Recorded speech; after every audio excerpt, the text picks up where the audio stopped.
রাজধানীর ৩টি সরকারি ও ৮টি বেসরকারি হাসপাতালে ডেঙ্গু রোগী বেশি ভর্তি হচ্ছে।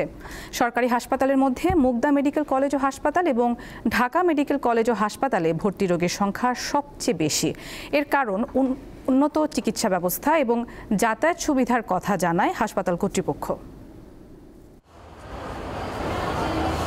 মাদারীপুরের শিবচরের বিথিরানী 2 মাস আগে অস্ত্রোপচারের মাধ্যমে পুত্র সন্তানের জন্ম দেন।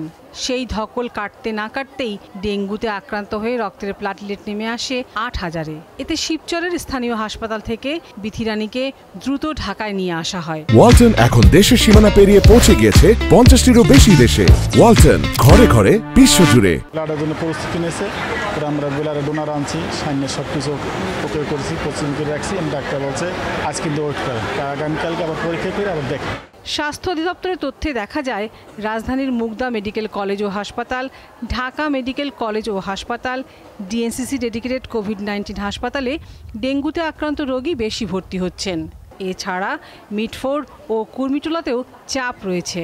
প্রথম যখন ডেঙ্গুর বেশি প্রাদুর্ভাব ছিল, এই হাসপাতাল তখন থেকেই ভালো একটা সেবা দিয়ে আসছে। আর ডেঙ্গু রোগীর ব্যবস্থার একটা বড় ভূমিকা রাখছে আসলে।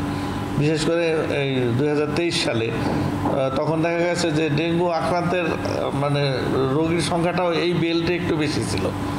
এই বেল্টে বেশি থাকাতে তাদের এই বাসার কাছে হাসপাতাল হচ্ছে এই মুগদা মেডিকেল কলেজ হসপিটাল।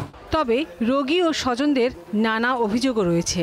কালকে রাত্রে অনেক অবস্থা খারাপ, স্যালাইন উঠতেছে না, তাদেরকে কতবার গেছে আসেন, নিতে আমি পারছি না, অনেক কষ্ট হচ্ছে, তারপরেও তারা আসে না, খালি করে নিয়েই আসেন এই জায়গায়। এখানে ওরা ওষুধ দেয়, একবার একটা দিবে, স্যালাইন দিচ্ছে মাত্র একটা, আর যা দিচ্ছে এগুলো আমাদের নিজের বাইরে থেকে কেনা। সরকারি হাসপাতালের পাশাপাশি রাজধানীর বেসরকারি 8টি হাসপাতালেও অসংখ্য ডেঙ্গু রোগী চিকিৎসা নিচ্ছেন। লাবণী গুহ, দীপ্ত সংবাদ, ঢাকা।